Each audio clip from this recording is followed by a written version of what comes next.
So, so I had this message from God. Basically, God appeared in my head, as he does, speaks to me. Happens a lot to you.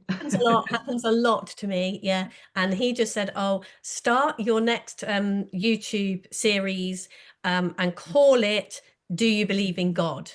And I was straight away, "Oh, I don't know whether I can do that. I don't know whether I can do that." It felt a little, I know that I'm talking about God a lot, and actually I'm probably talking about God and probably have always spoken about God more than I even realize, but that felt like a whole a new level. So I was a little bit, and then God came and said to me, "And your first guest, reach out to Nick Bettini." And I hadn't spoken to Nick in forever, and I was a little bit like, "Oh, I don't know, can I?" And I absolutely, I sat on it for not a long time, but a little bit. And I was like, "Oh, I don't know whether I can do this." Then I was actually having a conversation with a client, and we were talking about, following nudges and doing, and I was sort of saying, the more that you follow this, even if it doesn't make sense, it's a good idea. And I confessed that I'd had this and it hadn't happened. So then straight away, as soon as I got off that call, I'd got a little bit of time, and I went and got everything ready to do it, put it onto YouTube, and I reached out to Nick, and he came straight back with me to me, and it was one of those things. Like, he talked a lot about synchronicities that he's been seeing, and he used to be an atheist. I didn't know that. He was a real, like, absolutely no to God, and he's had all these amazing things happen, and has totally come round to the idea. And it was just a real opportune moment that I'd sent him the message. Wow. Surprise, surprise. Surprise, surprise. And then you reached out, and in your email, as I'm typing, God's kind of going, "Yep, this would be a great conversation for 'Do You Believe in God?'" So I was like, "Okay, okay, okay." So here Awesome. we are. So Oh, well, so shall I say what the thing was that made me reach out? Because it was yeah, one of your 365 ones, day 167, I think. And I've just noted down what it was you said that kind of made me think, I want to hear more about that. Was you said, don't create from the lie of lack, create from the truth of abundance. And you said that you were trying to get something, you were trying to get something you thought you didn't have, but you have to look at the true nature of life and know that you are that nature and create from love and abundance. And all of that, I was just like, oh, I just really want to hear more of that, because lots of that I've heard before, this kind of, but there was something new there. So this creating from lack, it kind of makes sense, because if you haven't got something, then you think you haven't got it. If you want to create something, it's because you haven't got it. So in that sense, you're sort of like, duh, well, how can you create not from lack? And I think that's the bit that obviously you really see something about, because that, when you said, I was trying to get something I thought I didn't have. It's like, yes, aren't we all?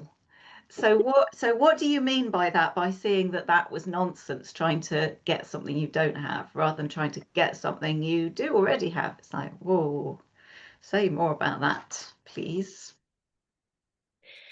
so in one sense, I think that is the whole paradigm shift. That's the crux, isn't it, of living from love, not fear. That's what it is. Yeah, faith is that, isn't it? That's what faith is pointing to. It's kind of saying, yes, know that, when you ask as if you know it's already given. And faith is the substance of things you don't see, the things that you hope for that you don't yet see, but it is the substance of it. That in that verse in the Bible, it's saying that faith is the substance. So that's the clue, that the substance of what you want already exists. So for me, kind of understanding who we are and what the world is, like, creation is already finished, as in, it would be like if you were going to bake a cake and you'd already got all the ingredients. Everything is already there. So in that sense, you've already got the cake. Everything exists already. You don't have to find the raw materials to do it. They already exist. within you. They're already. So when you have an idea of something that you want, whether it is a great relationship, whether it is a great business, any of those things, the idea, everything to bring that, it's like a seed, I guess, everything to bring that idea to fruition is already yours. And so it is, in one sense, like the ingredients, bringing it together, Mm. bringing the bits together, and recognizing you already have them, knowing, yeah, if this idea is coming to me, if I want this, everything that I need to do this already exists. Yeah. So it's maybe not so much that creation is finished as creation is complete. Yes, Like yes, yes. everything's there, all the bits to create. So it's like we're just molding and remolding it in different ways, like those cake ingredients, I suppose. Is that? Yeah, yeah, because you could, yeah, you could make many different things from them, couldn't you? You could make Yeah. into many different things. And Yeah. So that, yeah, the fact that it's all, so when I'm trying to get something I think I don't have, it's like I don't know I've got the ingredients. yeah, and then we go in, and instead of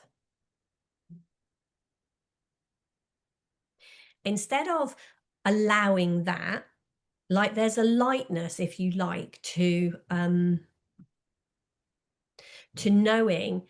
So for me, the whole God piece, because I think the biggest ingredient to it is, if we have an idea that we want something, um, the very fact that that idea has landed in our head, that, you know, that there's something we're called to create, if you like, says that they're all there. Everything to do this is in place. And there's almost also, as well, like if you were baking a cake, you would follow a recipe, or you would, you know, you would do it in a certain way. And it is like, along with it also comes the steps. That's what I'm seeing with the trusting in God, that piece. It's literally like, yeah, I don't have to push to do this. I can allow it to unfold. This is what I want. So it's almost like your job is just to get curious in that direction, almost. Like, Mm. yeah, okay, so I'm going in that direction. This is what I want. This is what I want to create. Um, and there's a piece in there as well that's um so it's almost like our creations are for the glorification of God.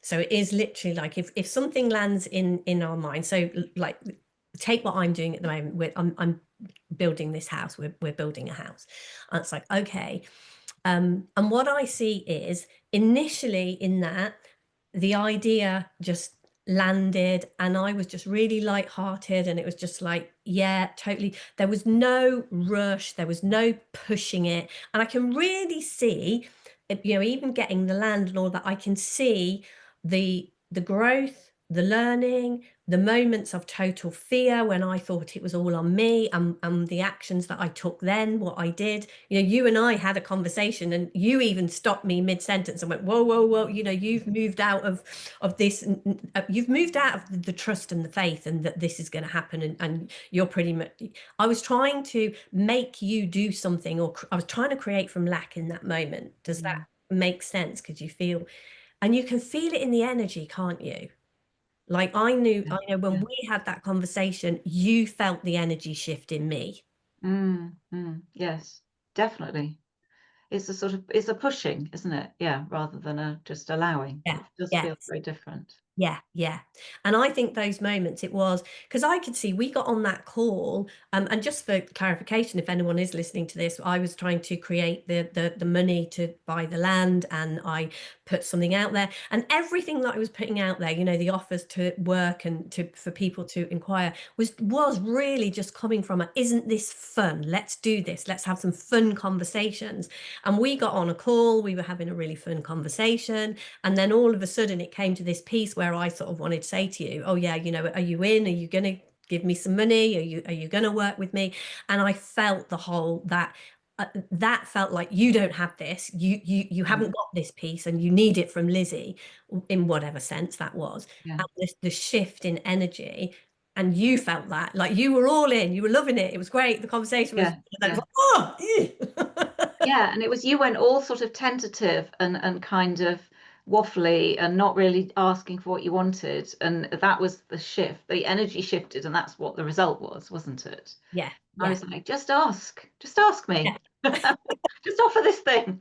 yeah, I was ready. Yeah, yeah. I was really ready to say yes. And suddenly I couldn't say yes because you were not really offering.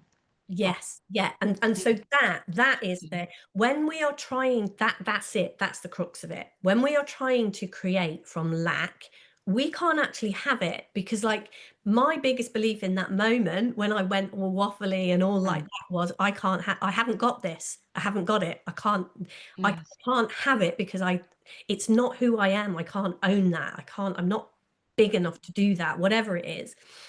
And the creating from knowing it's already there is literally just asking. And like you say, just from a space of, yeah, I'm ready for this to come in. I know this is mine. This is already mine. I know this. And it wouldn't have made any difference whether you'd said it's not the yes or no specifically, Mm, but it is. So one of the kinds of wealth, if we're talking in this arena, one of the kind of wealths that we need to have in that sense is spiritual wealth. Because what I could see, and this is what I mean, that the idea for me to build the house landed with me, and a huge part of these ideas, and I know, you know, the reason for this call, you said you're trying to create something and you feel like you're creating from lack. The whole point of the whole reason that we get ideas that land with us is so that we can grow, so that we can become more. But it mm, is a sense of, it is already who we are, but it is stepping into that. A little bit like, you know, when a baby's born, they're going to talk, they're going to walk, they're going to do great things, but they have to step into each one of these things. And it mm, is like when they learn to walk, they're going to fall over. And when they talk, they're going to talk gibberish and the words aren't, you know, and I guess that was a gibberish moment for me. But then it's like, no, learn to, you are someone who can do this. Be that person. And so when we are that person, that is again, faith is the substance of the things we don't see. We're pulling that substance. We're molding that substance. We're making the cake. When we're gibbering, we're kind of like, oh, it doesn't look like I've got any eggs. I'm never going to have a cake. Oh, I can't have a cake because I've got no eggs, you know, kind of thing. And then when we're like, oh yeah, the eggs are there. So yeah, all I need to do is break these eggs then. That's what I'm doing. And so for mm, you, if I would just I'm just breaking these eggs. yeah. And, you know, you might have said no in that moment. Some people do say no, but it's like, oh, okay, yeah, whatever, those eggs weren't any good, but I've got these ones. It's Yeah. not. So it's that whole, yeah, I've got this. And even if I'm asking in that way and that's a no, that's not the bit that makes the difference. It's staying in that energy of, yeah, I know I've got this. Mm, Sometimes that energy says, wait. You know, anything that we create, the way that in human form, the way that we create, there is a real sweetness in something that we put something into and takes some time to produce. mm. That's really interesting because I think that that sort of weight energy runs counter to the sort of thinking bit that goes, well, you need to do something. And I really see that in myself. So when I've not got anything obvious to do as the next step, my my default thinking is, well, find something to do. Do something. Well, you could do this, you could do that, you could, and I can spend ages sometimes doing bits of things that really don't move the needle very much.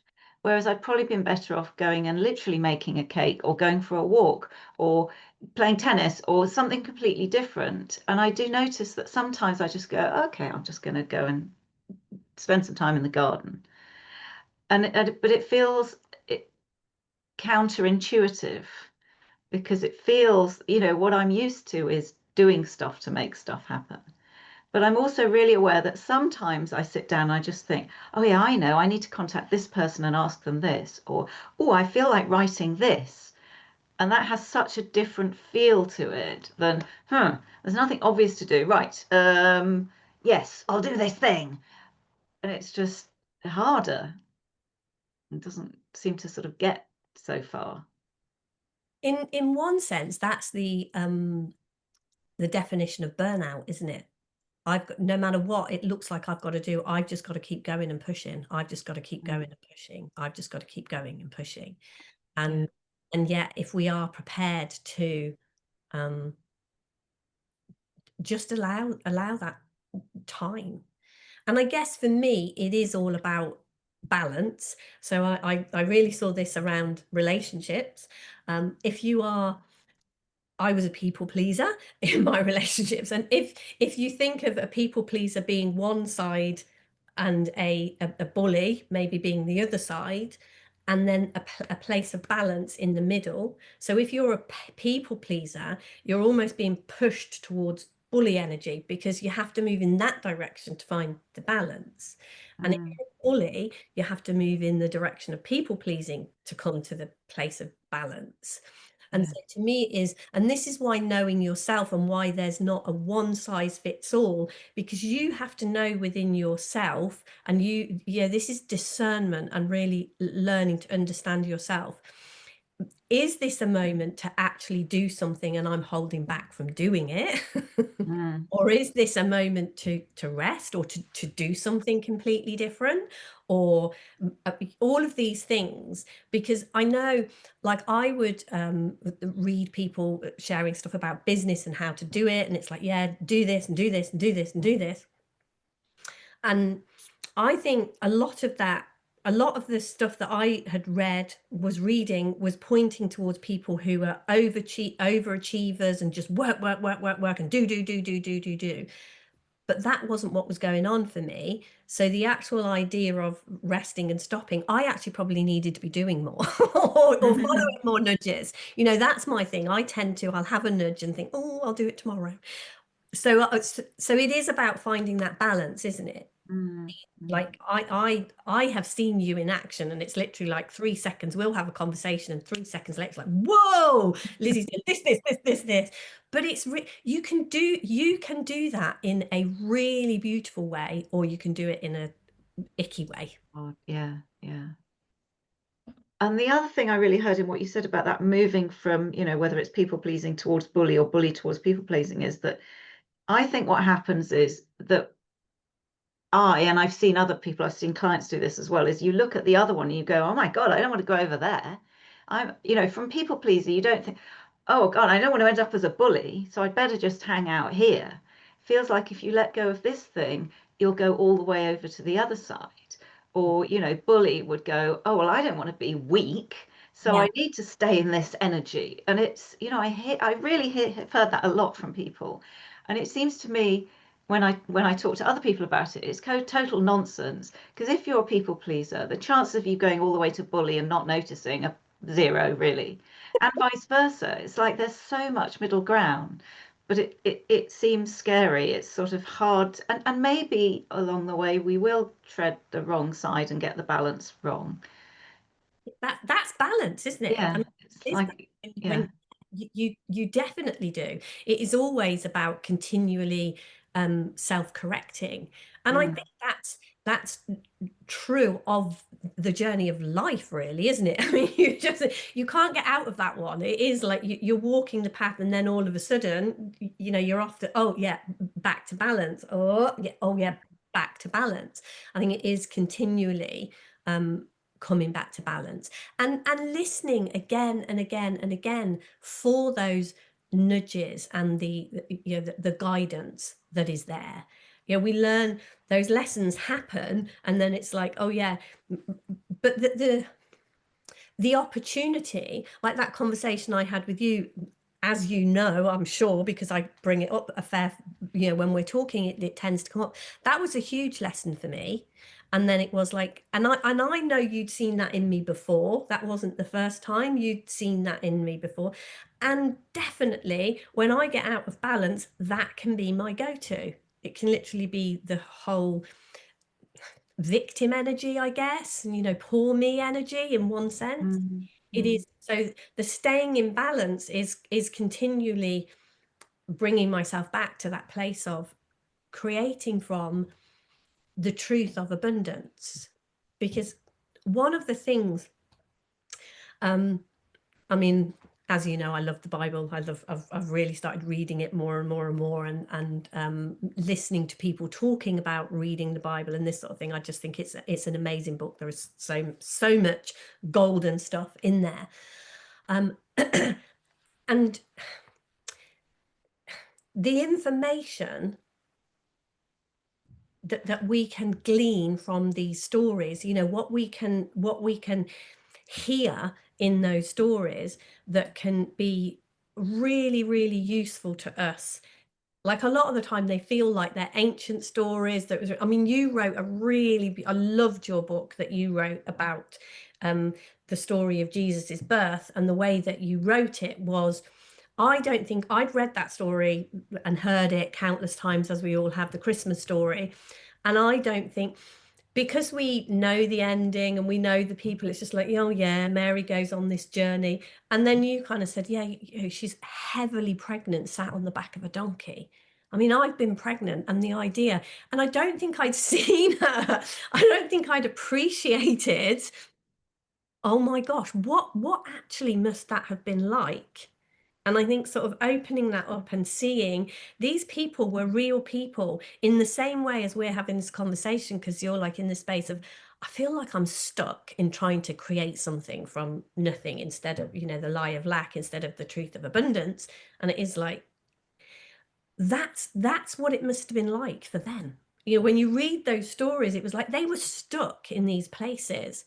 And the stories really highlight both what happens, to me, what happens when you look in the direction of the truth of who we are. When you look in the direction, like if you think of God, and do you believe in God? That's what we're talking about here in one sense. But it is like the evidence when you look, that the produce, the abundance, when you look at nature, like if you take a tree, for example, a tree can start, if you think of an oak tree, everybody knows, like an acorn is what, averagely sort of this sort of size, and one oak tree, the amount of wood that it produces, mm, like a massive, huge oak tree, how many planks of wood could you get from an oak tree? So how does that amount of abundance come from something that starts off this big? The truth is, nature is designed to be abundant. Like if you plant a corn seed, a corn on the cob, the seeds that come on the corn on the cob, if you plant one of those, you don't get one corn on the cob, you get hundreds and more seeds. The way that this world works is there is abundance. That's how it happens. And when you look at nature and how it does that, what it uses and how it does that, we have access to all of those same kinds of things. We can look at, if you think of an acorn, it needs fertile soil, it needs light, and it needs water. So if we are trying to produce something, there will be an equivalent of fertile soil, there'll be an equivalent of light, and there'll be an equivalent of water. And it is when we try to do something without those things, it's not, there's a way that it works. There's an mm. implicate order. There's a way that it works. And energetically we can feel that. Well, yeah, so I want to ask you a question, because this is one of the places where I really get stuck, and I'm sure I'm not alone in this, but I think I've got a particular thing about it. I really hear all that, and that image of the seed, the acorn, and it's like it's so little and it creates into so much. I really see that. And nature is so abundant. And what I also see in the world is human beings exploiting nature to such an extent that it can run out, that animals can become extinct. That I was listening to a podcast about the beginnings of the RSPB, the Royal Society of Protection of Birds, which was started by some women in the 19th century because women were wearing so many feathers on their hats, and almost like whole birds, that birds were going extinct, and it was just, this sort of massacre. And so I can I just really know that there's sort of two different things going on there. This sort of human consumption and the reality of abundance. But somewhere in my mind, they're conflated and mixed up. So I just would love to hear what you and God have got to say about that, because I feel like that's a real sticking point for me. Yeah, yeah. So for me, that is about the balance, isn't it? It's like as human beings, we can be people pleasers and bullies. We can be out of balance as human beings. There's no doubt, Mm. absolutely no doubt. We can be out of balance. Um, but we can also come back into balance. And those, like that, the woman that you talked about that started that, how the RSPB was started. What a beautiful thing to do to bring back some balance. Absolutely.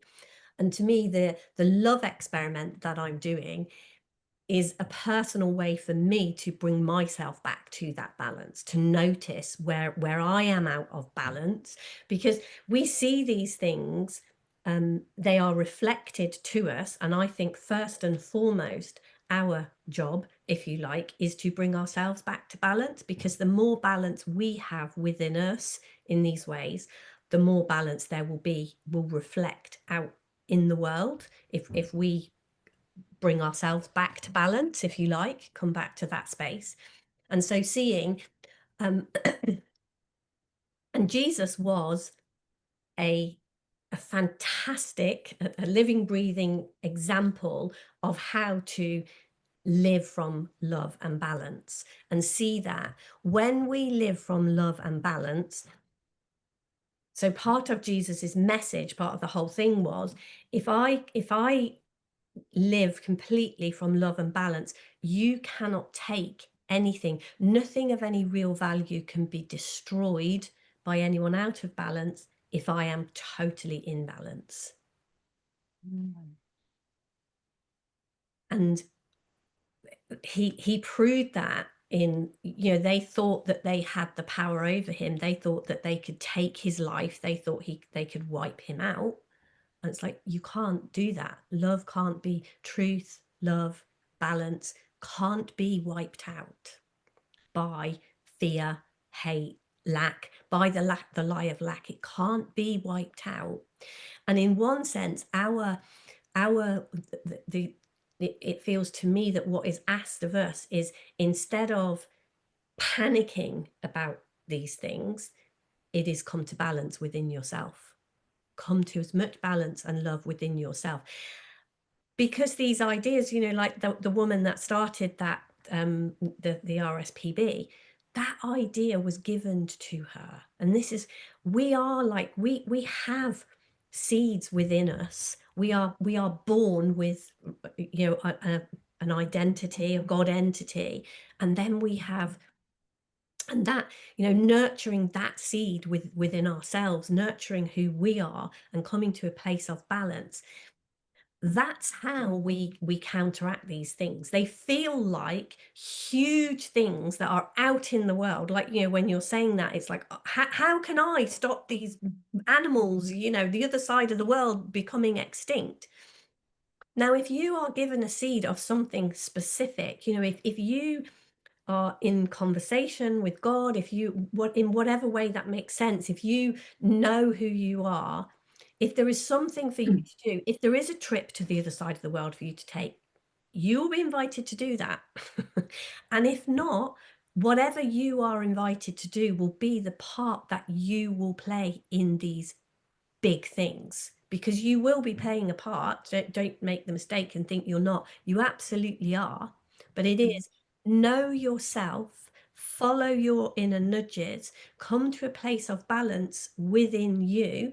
And if there is balance within you, that will be reflected out.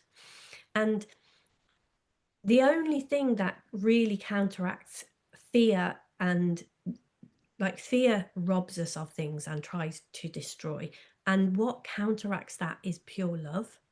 And so living, something like your own version, playing in your own way of living from love, not fear. Because what fear does, when we get fearful about these things,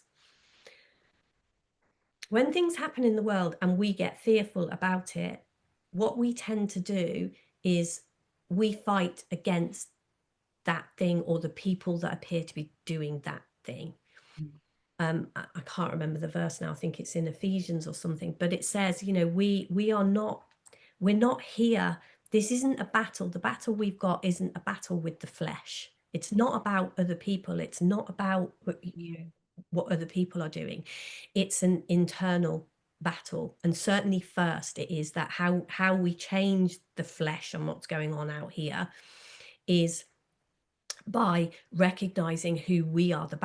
Our battle, if you like, and it will have a knock-on effect on all this, is to truly recognize who we are and come from that, do our part from that, and that will have an impact on this.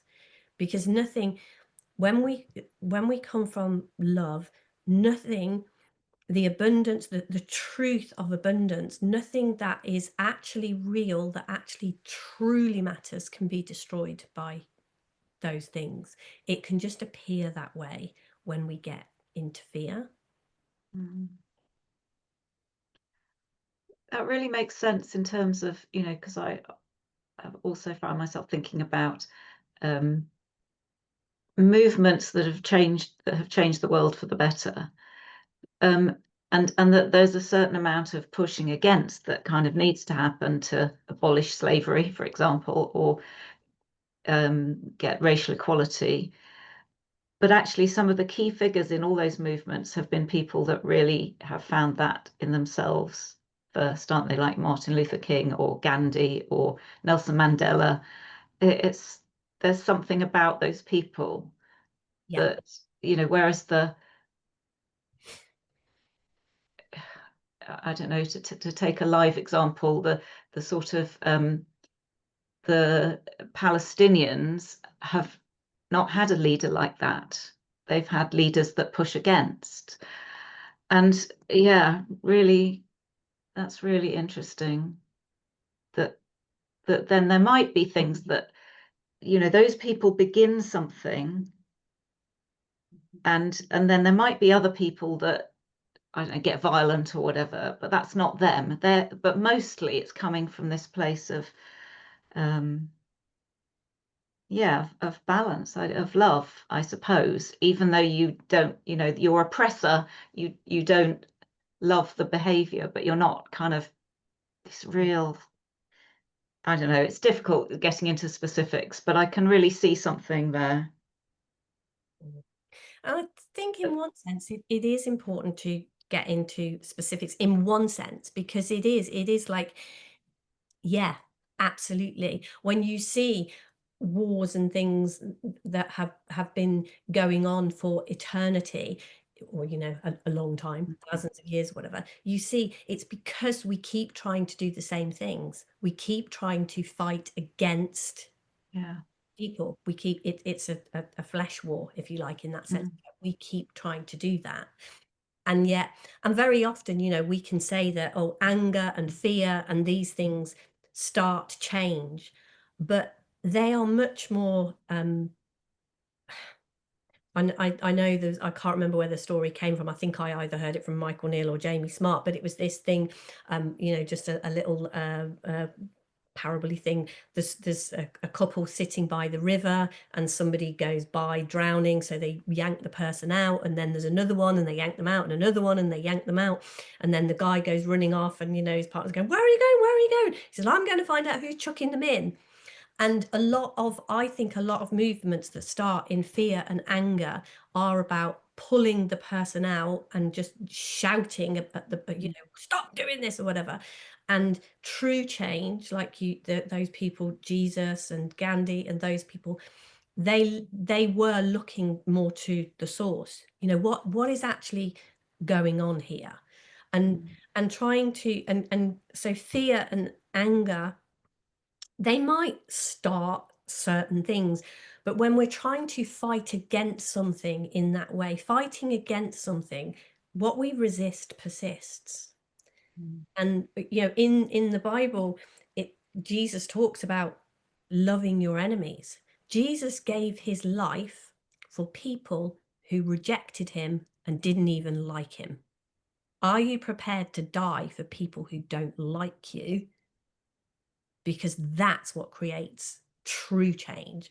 And I think, when you look at Sid's life and what he saw, and when you look at Jesus, when you look at those, Jesus is pointing to a whole different paradigm. That's what he's saying. Because most of the time, like if you talk about a war like that, it's like, yeah, but those people are hateful. They're horrible. No, I'm sorry. I can't. No, I hate those people. Do you know what they do? They kill babies. They, pull the fingernails off kids. I don't know. Just thinking of some horrible. I've had anyway, and it is like, it's so easy to hate those people, and it's like, and feel totally justified. yes, absolutely, and it is like seeing judgment is not ours.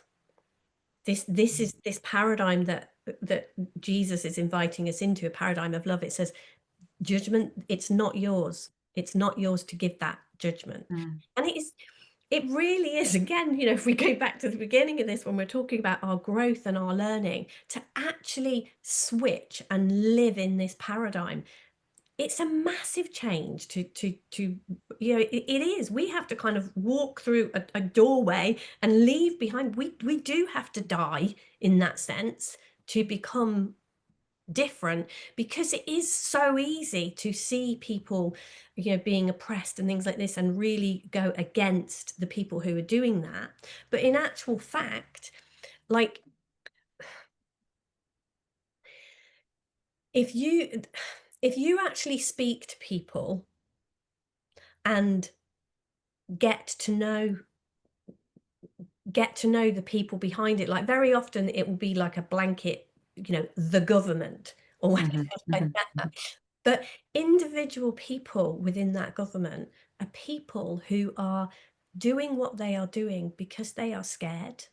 Like when you look at what Hitler did, Hitler could not have done what he did unless he needed an army. He needed hundreds of people to help him. He couldn't have done that. And even when I look back in my relationship that was not a healthy relationship, the things that I did in that relationship, that I did to my own children, that I loved, because I was living in such fear. And it is, if I like just understanding who I am, there's no way I could do that now. So when you look at what Hitler did, if people understood who they were, he would not have been able to manipulate as many people to do that, if people were living from love, not fear, if people were creating from the truth of abundance instead of the lie of lack. Because my fear, the reason that I did some of the things that I did, was because I was so insecure and I was so fearful, and I believed that I didn't believe that I had what I needed. I believed I lacked. I didn't believe in myself in that sense. It's like the difference that it makes, the massive, massive, massive difference.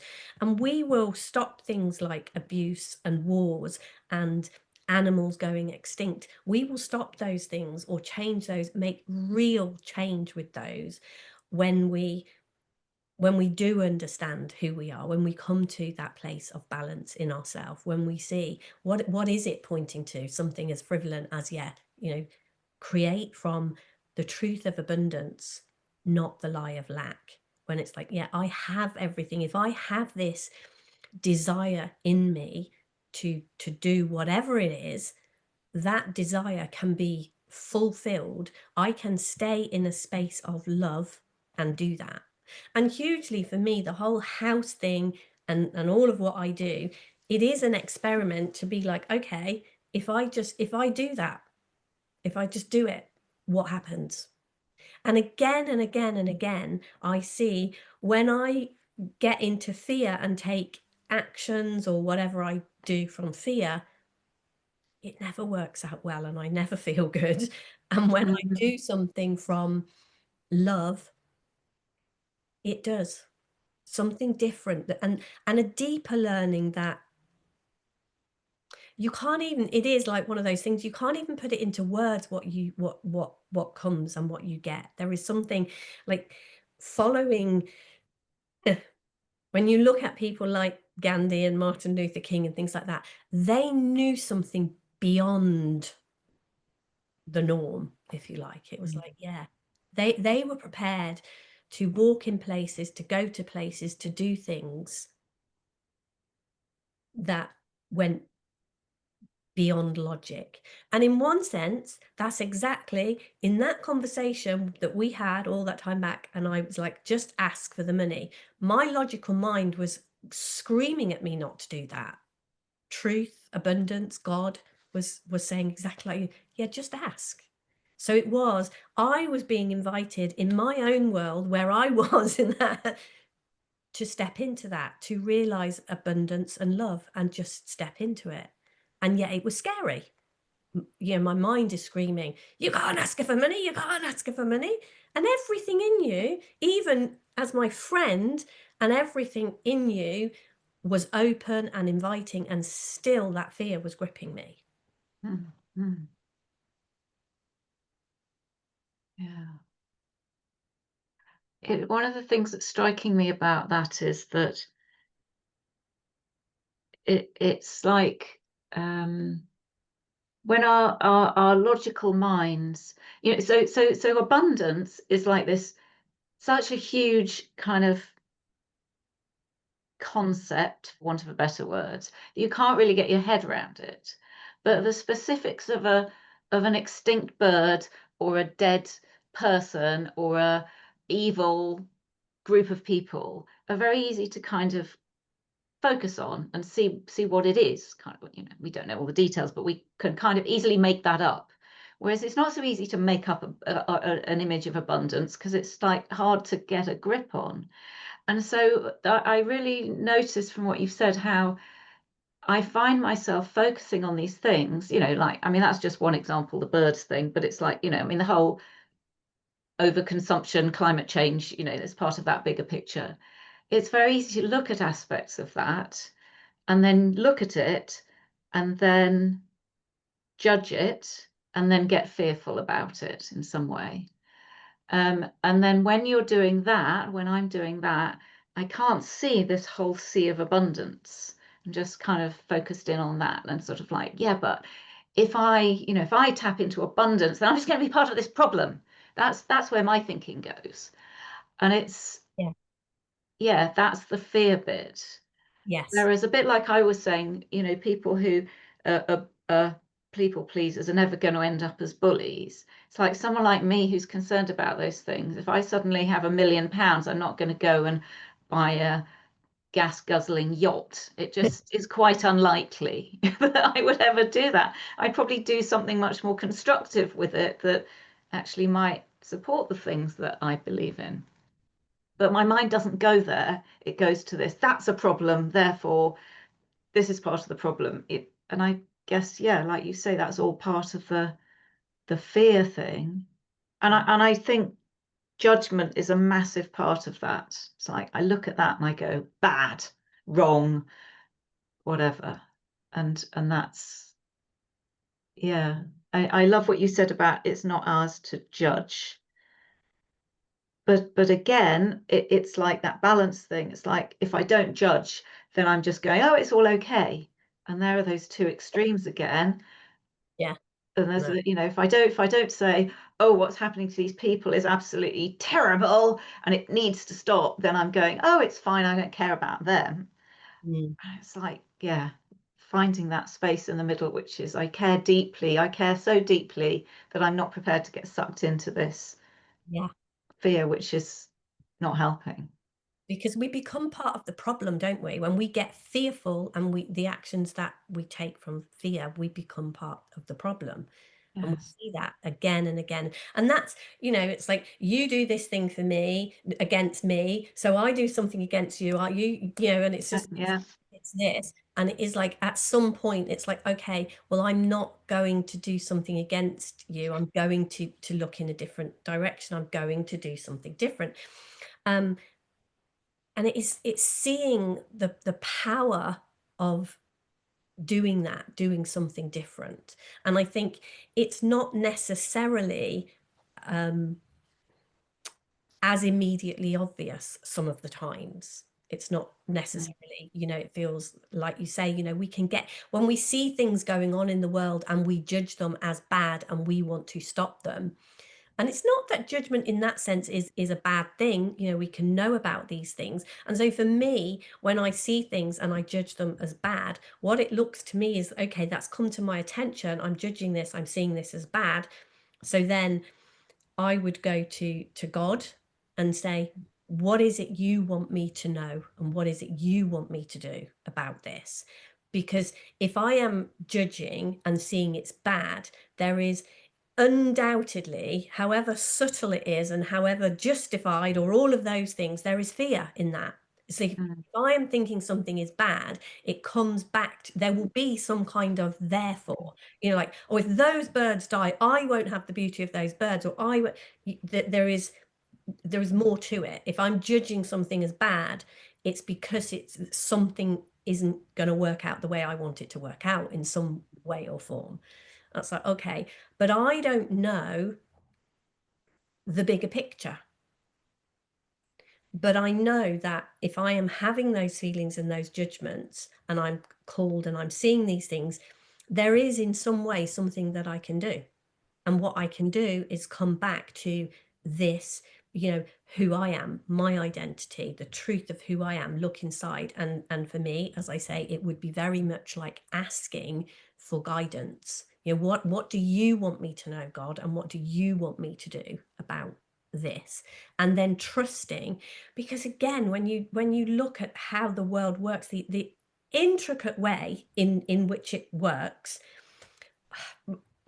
the people that show up in your lives, the opportunities you get, when you look at how how did we meet, how have we come to be having this conversation, what had to happen over the last however million years so that you and me were here. It's like you can trust that.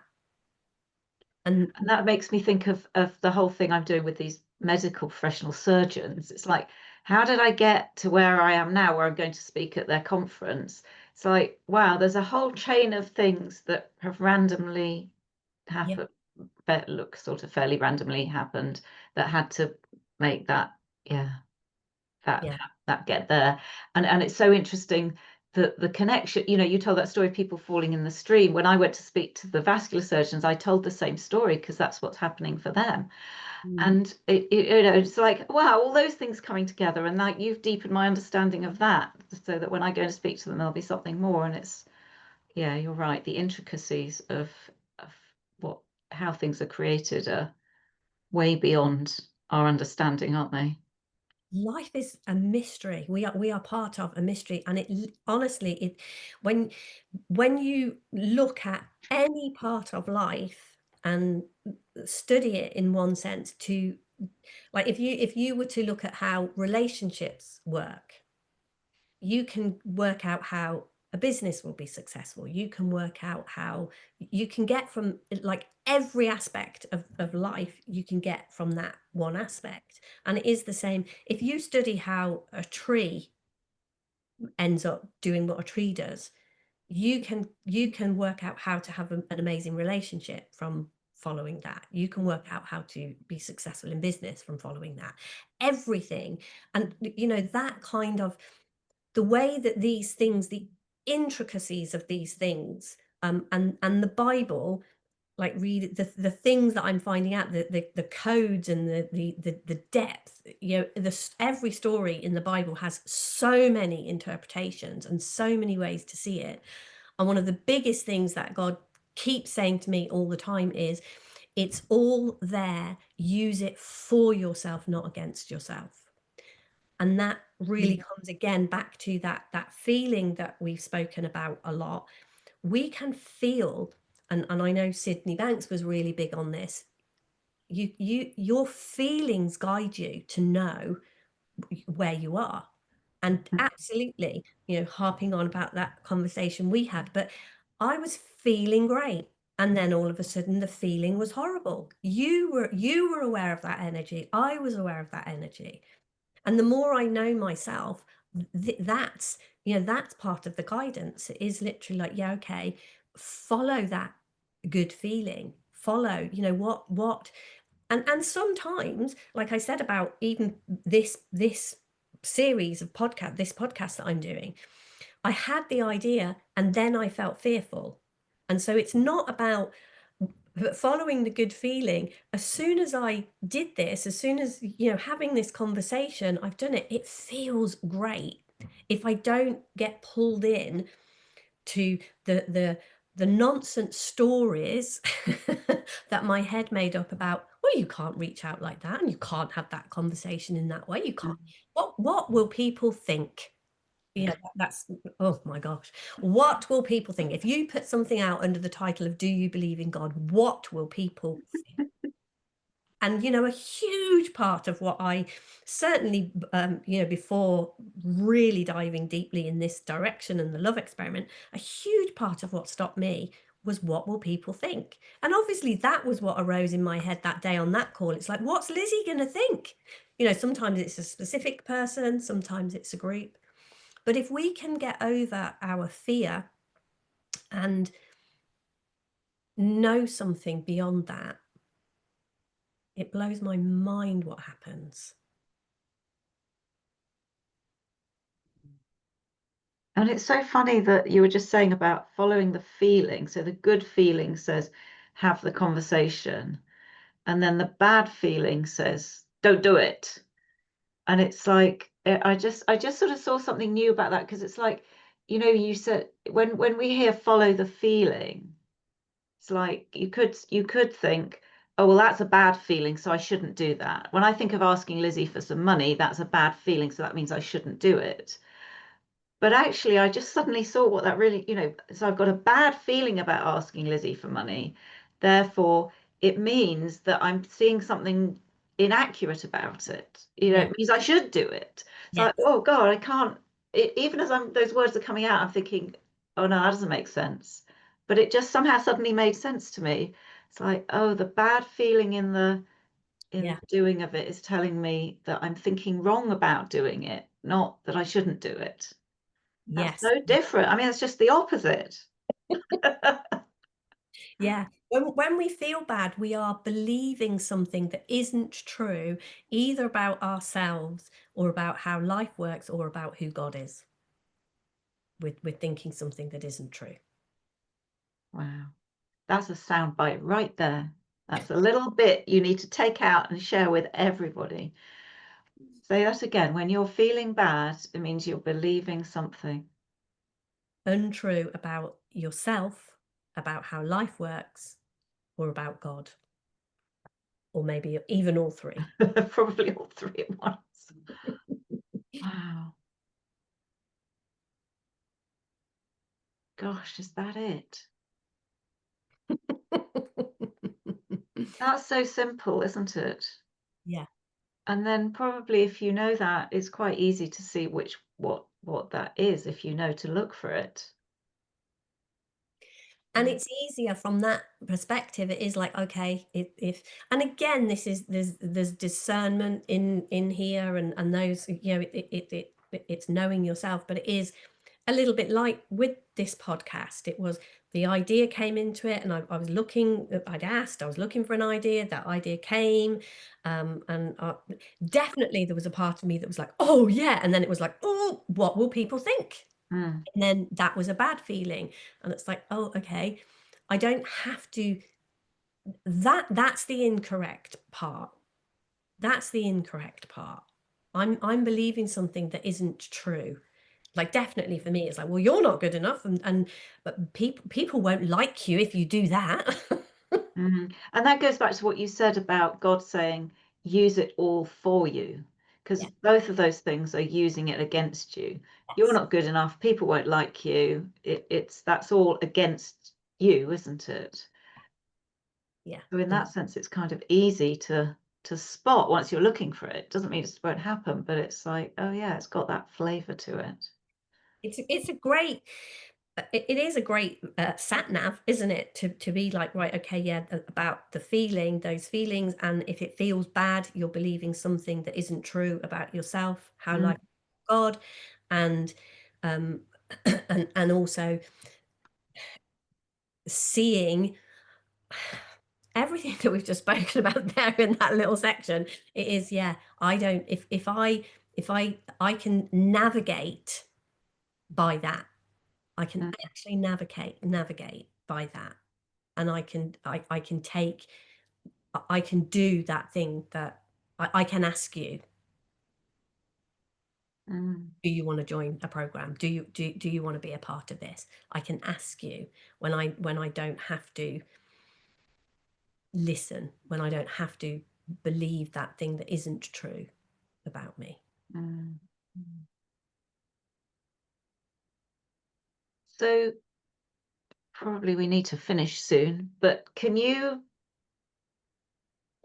wind us up by saying something, or wind up this call, not wind me up, by saying something more, just say something more about abundance, because I just love it when you talk about that. Well, God is not a God of lack.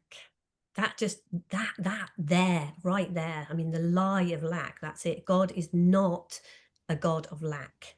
God is not, um, God is not about you not having stuff, or you not creating, you not doing it. That is just, it's such a lie, the lie of lack, and it's fear-based, massively fear-based.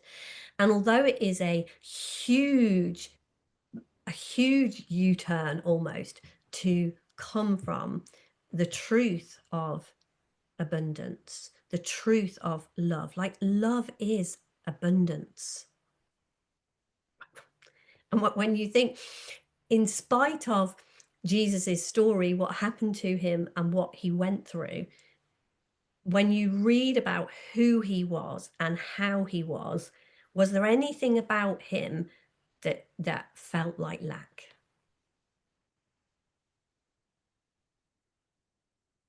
Do you think he ever felt like he didn't have what he needed? Like when, so when there was the storm, when they were on the Sea of Galilee, and the Sea of Galilee is renowned for huge great storms just coming out of nowhere. So he's with his disciples, he's in this boat, there's this massive storm, and he's asleep downstairs. And so his disciples and Peter, they're kind of like, what the hell use are you to us? You're like asleep downstairs.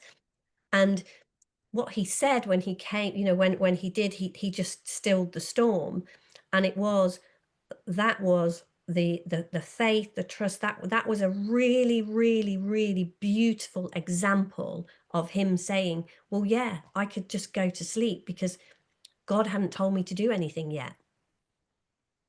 There's this massive storm raging, and I haven't had an instruction yet of anything to do, so I didn't do anything.